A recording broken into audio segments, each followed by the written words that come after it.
یونان سے 15 سال بعد وطن واپسی اور انتہائی خوشی کے لمحات۔ محمد عرفان نے شادی کی رسم ادا کی، نئی زندگی کا آغاز کیا، لیکن شادی کے صرف 2 ماہ بعد جب وہ واپس یونان پہنچا تو قسمت کو کچھ اور ہی منظور تھا۔ صرف 20 دن بعد ہی موت نے آ گرا۔ یونان میں مقیم پاکستانی نوجوان محمد عرفان کی اچانک اور دردناک وفات نے نہ صرف اس کے خاندان بلکہ پوری پاکستانی کمیونٹی کو غم سے نڈال کر دیا۔ مزید تفصیلات جانتے ہیں یونان سے ہمارے نمائندے چودھری ظفر ساہی سے۔ جی، انسان جس کے اس نے خواب اپنی زندگی میں دیکھے ہوتے ہیں ان کو حقیقت بنانے کے لیے وہ دن رات محنت کرتا ہے اور کئی سالوں تک محنت کرتا ہے تاکہ اس کے جو خواب ہیں ان کو وہ حقیقت میں بدل سکے اور اس کی جو فیملیز ہیں اور اس کا جو خاندان ہے اس کو وہ ایک اچھی زندگی جو ہے وہ اس کو دے سکے۔ یہی کچھ یونان میں مقیم محمد عرفان نامی ایک پاکستانی نوجوان کے ساتھ ہوا جس نے یونان کے اندر زندگی کے 15 سال جو ہے وہ گزارے۔ ان 15 سالوں میں اس نے اپنے گھر والوں کے لیے، اپنی اچھی زندگی کے لیے اس نے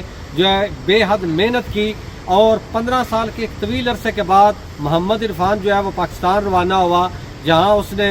بڑی خوشیوں کے ساتھ ساری فیملیز نے مل کر اس کی شادی جو ہے وہ کی اور اس خوشی کو ایک یادگار لمحوں میں تبدیل کرنے کے بعد تقریباً چند دن پہلے جو ہے وہ واپس جو ہے وہ یونان پہنچا اور اس کی شادی کو ابھی کچھ ماہ جو ہے وہ گزرے تھے اور یونان میں اس کو ایک موذی مرض نے جو ہے اس نے اس کو اپنی لپیٹ میں لے لیا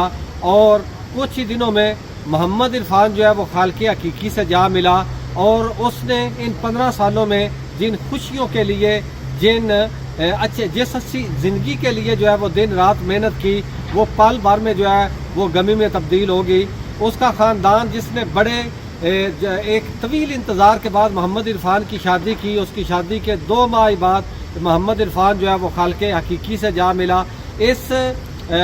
المناک موت پر یونان میں مقیم جو پاکستانی کمیونٹی ہے وہ اس وقت انتہائی افسردہ ہے اور کل محمد عرفان کا نماز جنازہ جو ہے وہ مسجد حسین میں ادا کیا جائے گا، جس کے بعد اس کی جو ڈیڈ باڈیز ہے اس کو پاکستان جو ہے وہ روانہ کیا جائے گا۔